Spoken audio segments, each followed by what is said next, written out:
అందరికీ నా నమస్కారములు. నా పేరు సుహాసిని అండి, మామిడాల సుహాసిని. నేను 6th నుంచి 10th వరకు జెడ్పీహెచ్ స్కూల్ యాజలీలో చదివాను. 1999 March 10th pass out batch మాది. మేము చదువుకునే సమయంలో శాంతకుమారి మేడం గారు ప్రధానోపాధ్యాయులుగా పనిచేస్తున్నారు. జెడ్పీహెచ్ స్కూల్లో చదువుకోవడం అనేది నా జీవితంలో చాలా మర్చిపోలేనటువంటి విషయం.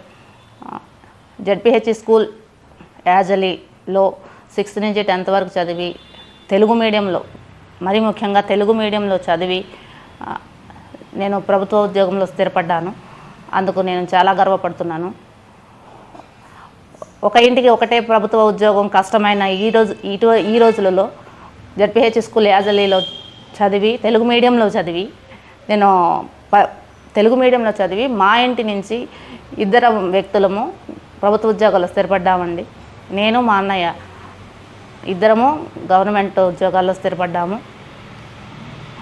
గెజిటెడ్ హోదాలో స్థిరపడ్డాము. దానికి చాలా గర్వకారణం మా స్కూలే మాకు కారణమని నేను భావిస్తున్నాను. అందుకు నేను ఎంతో గర్వపడుతున్నాను. నేను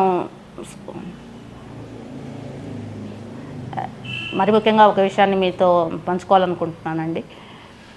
నేను 9th క్లాస్ చదువుతుండగా మా నాన్నగారు చనిపోయారు. అటువంటి సమయంలో మా కుటుంబ సభ్యులు, మా గురువులు ఇచ్చిన ప్రోత్సాహంతోనే నేను చదువు కొనసాగించి ఈరోజు ఈ స్థితిలో ఉన్నాను అంటే దానికి కారణం మా గురువులు, మా కుటుంబ సభ్యులు. అందుకు కారణమైన జెడ్పీహెచ్ స్కూల్ యాజలీని నేను జీవితాంతం పెట్టుకుంటాను. ఆ టైంలో తెలుగు మాస్టర్గా శ్రీ బృందావనం రామకృష్ణమాచార్యులు గారు పనిచేసేవారు. ఆయన అంటే అందరికీ భయం ఉండేది, కానీ నాకు మాత్రం భయం ఉండేది కాదు. చాలా చాలా మంచి మాస్టర్, బాగా చదివే వాళ్ళని బాగా ప్రోత్సహించేవాళ్ళు. ఆ సార్ మాకు నేర్పింది ఏంటంటే క్రమశిక్షణ నేర్పించారు, సమయపాలన నేర్పించారు. ముఖ్యంగా ఏదైనా ఒక విషయాన్ని సాధించాలి అంటే ఎన్నో ఒడిదుడుకులు ఏర్పడుతుంటాయి, కానీ మనము పట్టుదలతో దాన్ని సాధించే వరకు కృషి చేయాలి అనే విషయాన్ని చిన్నతనంలో నేర్పించారండి. ఆ పట్టుదల, ఆ కృషితోనే నేను గ్రూప్ 2 సాధించడం అనేది జరిగింది. దానికి మా గురువుగారికి పాదాభివందనాలు తెలియజేసుకుంటున్నాను.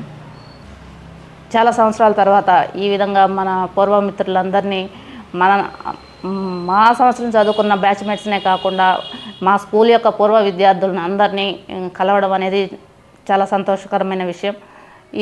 ఇంత కార్యక్రమాన్ని నడిపించడానికి పూనుకున్నటువంటి ప్రధానమైన వ్యక్తులందరికీ నా నమస్కారములండి.